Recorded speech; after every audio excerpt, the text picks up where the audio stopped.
Hi, everybody. I'm Rayceen Pendarvis, and I'm here with the Songbird, Nia Simmons. How are you? How are you? It's a pleasure having you as our wonderful guest. It is my pleasure to be here. Oh, it's an honor. It's an honor. I think of whenever I hear your name, I always hear the word Songbird before it. So tell us, how did that come to play? A friend of mine actually gave me that name. I was in a gospel group called Anointed Favor back in 2005. And the band leader actually gave me that name. And it just kind of stuck. And yeah, everybody calls me that now. I know it's become, it's part of your introduction. The Songbird, ladies and gentlemen, Lady Nia. It's just part of all of who you are. And speaking of Songbird, you have that ability as an artist to go from every genre. Every time I've seen you, you give us jazz, soul, rock, pop, gospel. And I think that's amazing because as an artist, you have to be able to work a room, and you can work a room. Thank you. So, and who are some of the artists that inspire you? Ooh, there's so many from many genres, as you were just talking about. From the jazz, definitely Ella Fitzgerald, and she's a fellow Virginia girl, which I love to just tell people about. Do not sleep on talent from Virginia. Because we are definitely out there. But of course, Whitney Houston was a huge influence when I was growing up. Michael Jackson, Stevie Wonder, a little more current, you have your Lettuce's and your Jill Scotts, people like that. And the list just goes on and on and on. This awesomeness. During your amazing journey as an artist, you've had the wonderful pleasure of backing up various artists. Who are some of the artists you've worked with? That is true. The most recent was Regina Belle. Also, Howard Hewitt. My very first actual professional background vocal gig was with Melissa Morgan many years ago. And those are three that come to mind right now. Wow, that's amazing. So Melissa Morgan, Do Me Baby, yes. And all of those wonderful Fool's Paradise. And you speak of Howard Hewitt, all of the stuff he's done with Shalimar and all the amazing things. God, I mean, he has such a plethora of songs. Indeed. Just Say Yes, and oh my God, isn't that beautiful? And Regina Belle, who I love and adore, that sultry, soothing voice that, because she can go down and be in that alto range and just kind of like mix it up and stir it up like it's a full pot, a full stew, and just give you a meal to chop on. And I feel like every time I see you, you give us the full experience. You open up, you are the appetizer, the entree, and then you close the show with such presence. It's like the dessert. So you give us a full entree as an artist. And do you, when planning your shows, how do you think, going through the process, how do you think, what's your journey? Take us on a journey like an evening with Lady Nia. The hardest part for me is the set list, because it's also the most important, because as you said, my job is to create an experience and take people on a journey, maybe tell a story with the songs that I'm singing. So that's probably the first thing that comes to mind. And then you get to the other things like the hair and the wardrobe. That's the more fun stuff, because I just love to dress up and paint my face and just present the glamour, I think that's wonderful. When did you know as an artist? I feel like we all have these epiphanies throughout our lives. When we know at a certain point, you'd be like, this is what I want to do. That would have been, I think, the 6th grade. That was my very first talent show that I did. And I sang a Whitney song, Greatest Love of All. And I was surprised, honestly, at the response I got from the students and teachers alike. They really enjoyed it. And I think they were really surprised to see this quiet girl singing that way. Because I've always powerful voice. Yeah, because I've always been very reserved. Even now, I think I am. I know you have a very quiet presence. Whenever you're in a room, whenever I see you, you walk in, you have your hair pulled back, you're very, very soft and demure, and then walks the lioness onto the stage, and you just enter it, and it becomes your kingdom. That's a good way to put it, actually. You know, and you just control it, and it's just amazing. And you know, I love that about you. I love your presence every time. And you know what I love about the fact that you know you are an artist who has worked with Rayceen, the Ask Rayceen show. You're the only one we've had the most, you know, because we just love you so much. We request, you know, and we're so honored that every time we ask you, and I look at your schedule and I'll be like, oh, we got to have her back. We got to have her back. And, you know, you do so many amazing things. But as an artist, you talk about that set list. It's one song or two songs or three or four songs or certain songs that you find that whenever you sing it, it just takes so much out of you.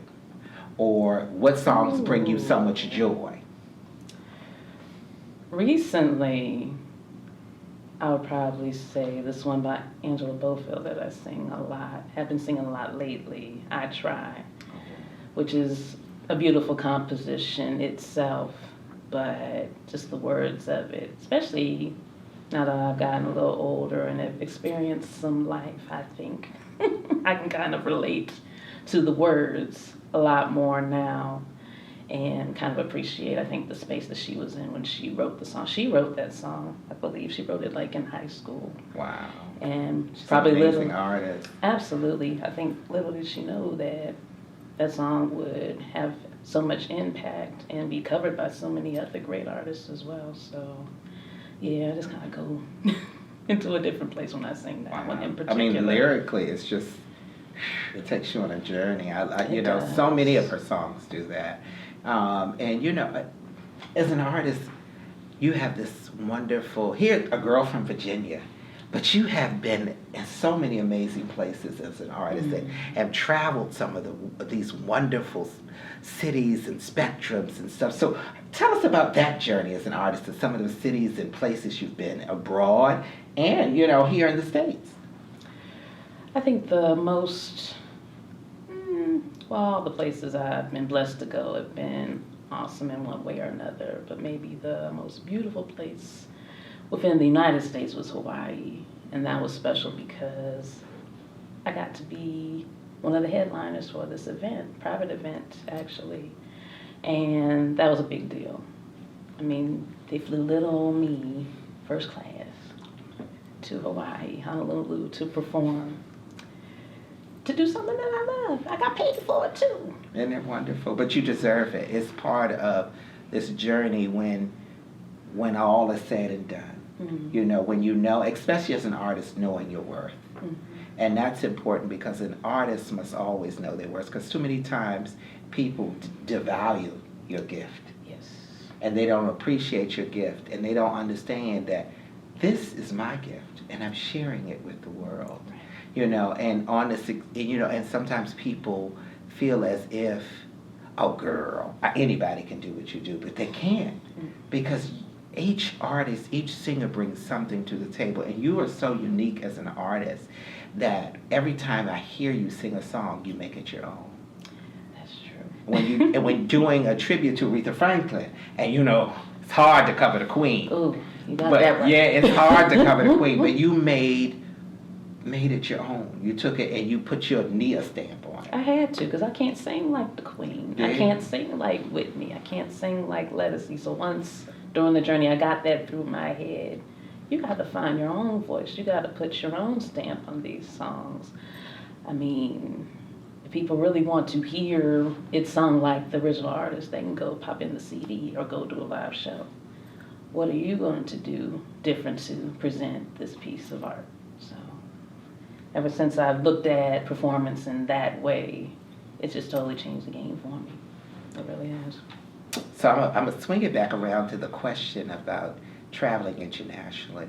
If you had a one wish, where would you like to sing abroad, or what city would you like to sing in?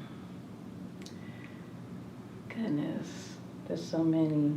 But I think I would like to go back to South Africa, to Cape Town. Even though I have been there, I was performing as a background vocalist for Regina But I would love to go back there as a headliner, performing my own music. Wow. That would be amazing. That's full circle. Speak it to it in existence. It's Absolutely. coming. You speak it into existence. It will come. I feel it will come. And your queendom. Then we talked about that queendom and going to what we call the motherland. Oh, and singing and sitting on those stages. I feel like whenever as artists you travel abroad, to see people who look like you, who don't speak the language we speak, but speak another language, the gift of music is so universal. It has a way of breaking down the walls and the barriers of communication. Because people who don't even speak English, once they hear you sing, they feel it. Yes, very true. Very, very true. And definitely any place I've gone abroad, I'm trying to think. Probably Holland, because they had never really heard of me or weren't as familiar with me as some other places. Like in the United Kingdom, I have a big following there. Isn't that wonderful? Yeah. Isn't that amazing? But even performing in Holland and the Netherlands, they were very receptive, even though I don't think they could fully understand everything I was saying, which a couple of people mentioned later on. But it was a fun night. But it was that feeling, the feeling of we hear you, we see you. And a couple of them got my CD too. Isn't that wonderful? And I see your CD is doing well, girl. I'll be watching it follow. And how it's, when I saw your posting on social media, how it is doing and it's tracking and it's building. So, it's your work as an artist, when you put your work out there, it's like giving birth. Yes. It's giving birth, and your baby is growing and it's evolving, and it's beginning to walk and breathe and take steps. And as an artist, how do you approach as an artist writing songs? Writing songs, each time I do it is different. Sometimes I have the melody idea first. Sometimes I just have certain emotions on my heart or on my mind, and I just have to sit, put pen to paper, and the words come. So it varies. It just kind of depends on my mood and when inspiration decides to hit. How about that? So you challenge and channel experiences. If you had to think of a few songs that speak to your journey as an artist. We talked about I'll Try, but we all, and The Greatest Love of All, of course, because that was your song that opened up the door for you. But are there other songs that speak to Nia as an artist? Other songs that speak to me. There is a song by Lettucey called Pieces of Me. I don't know if you're familiar with that one. These are the pieces of me. Yes. Yeah, the lyrics. Yes. Oh my God. Just talking about just the greatness of being a woman and just the complexities of it, but I'm a woman. Everything about that song is just oh my God, beautiful, and it's true. I find it to be true. It is. Do you find doing this wonderful experience that you're on your journey, because you're young, you're still young, you have so much to do and so much to give, and I just see you every time I've watched this journey. From the very first time I've seen you, I've seen the growth as an artist. And I've seen that, you just come alive every time. And you're so gracious, And where does that come from? Where do you find, because it's hard sometimes, because you pour out a lot, you deal with a lot, the band, the people, the money, everything. But how do you find that center? What centers you? Probably my relationship with God, more than anything. And just trying the best I can to live by the golden rule, really just treat people the way I want to be treated, and just try and treat everybody with respect and be an example of what I want to see and how I want to be treated, And that's important. As an artist, do you see, I think so many times people feel like, oh, I've got to get this particular award. And it's all of like, I see everybody wants to be praised with awards and showered with gifts. But I found like there's so many artists that do the work that it's not about the Grammys or the accolades or the gold records, but about the work and the craftsmanship, and how do you feel as an artist? Because I feel like we're in an era of cookie cutter images. Oh my gosh. Where artists, where it's all about you have to look a certain way to feel as if you're the look for that moment, and then folks who get on the charts and who are auto-tuned, who are pop tarts. You put them in a toaster and they pop up and they become instant artists, but they haven't experienced the journey like someone who, like, as such as yourself. You've gone through the work. You've laid the road to get to Oz. You're on your way, walking the yellow brick road. So do you see that, and do you sometimes feel that, and do sometimes as an artist, how do you make peace with that? Well, yeah, that is interesting, but fortunately, my fulfillment as an artist is just being able to express myself genuinely through my art, and just the icing on the cake is if other people also enjoy it. I mean, to me, that's worth it. And just having opportunities like continuing to come to the Ask Rayceen show to share my gift, that to me is an honor. I've told you many times, I am very appreciative of that. So opportunities like that and others that I've been fortunate to have just tells me that I'm doing something right. You are on this amazing journey, and we are honored and so blessed to have you and experience. And I feel like all the artists I contact, come in contact with, when I feel them and see them, because I know what it is and what we experience as artists and what we go through, and the doors and the no's, but when the yes come, and when people come to you and say, I appreciate your gift. And when I hear you sing, I it's like I'm in a trance. Oh. And when I listen, I hear, and I say, my God, she could be anywhere else, but she is blessing us with her gift. And it's my pleasure. And we receive that. And to everyone out there, how can they follow you? They can follow me at www.niasimmons.com. That's the website, the hub for everything as far as music and events, upcoming events and things like that. And then also social media, Facebook, Twitter, Instagram is my handle is Nia the Songbird. And the Songbird. Get Songbird. The Songbird. I had to incorporate it into my branding. And it's beautiful. It's beautiful, And your current project is called? A Songbird's Journey. See, there's Songbird again. The Songbird Journey. And it's amazing. I listen to it at least once a week, believe it or not.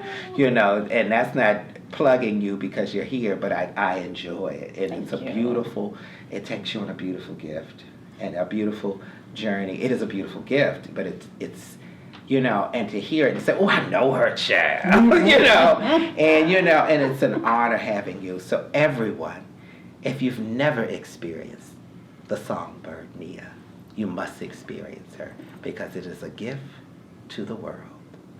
Thank you. Thank you. Thank you for being here. My pleasure. Oh, it was an honor. I love you. Love you back. Oh, I love you back. And to everyone out there, get her CD. And thank you.